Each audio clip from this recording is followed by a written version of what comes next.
నమస్కారం. ఆంధ్రప్రదేశ్ వినాశనానికి దారితీసిన వైసీపీ ప్రభుత్వానికి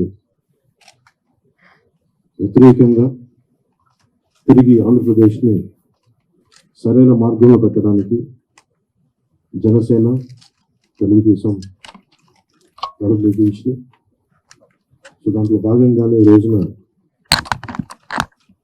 శ్రీ చంద్రబాబు నాయుడు గారితో గత 2 సంవత్సరాలుగా మేము ఆలోచిస్తూ ఉన్నాం. ఈ పరిస్థితులు రాష్ట్ర క్షేమం గురించి ఇప్పటి సభ దగ్గర నుంచి ఈ రోజు దాకా ఒక్కొక్కటి తెచ్చుకుంటా మాట్లాడుకుంటా చాలా జాగ్రత్తగా ఆంధ్రప్రదేశ్ని అభివృద్ధి పదంలోకి ఎలా తీసుకెళ్ళాలని ఆలోచిస్తూ వచ్చాం. అందులో భాగంగానే ఈ రోజున ఒక బంగారు భవిష్యత్తు కోసం రాష్ట్రాన్ని సరైన అభివృద్ధి పదంలో పెట్టడానికి మనస్ఫూర్తిగా ఈ రోజున శ్రీకారం చుట్టడం జరిగింది.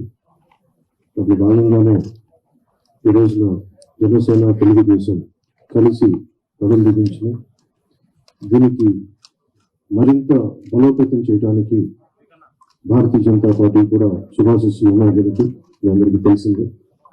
ఇదే అప్పుడు ఎలా వెళ్ళిపోతున్నాం, ఎట్లా వెళ్ళిపోతున్నాం ముందు పెద్దలు, మాజీ ముఖ్యమంత్రి, ప్రతిపక్ష నాయకులు శ్రీ నారా చంద్రబాబు నాయుడు గారు వివరిస్తారు. ఆ తర్వాత జనసేన ఎన్ని స్థానాల్లో పోటీ చేస్తామో తెలియజేస్తారు.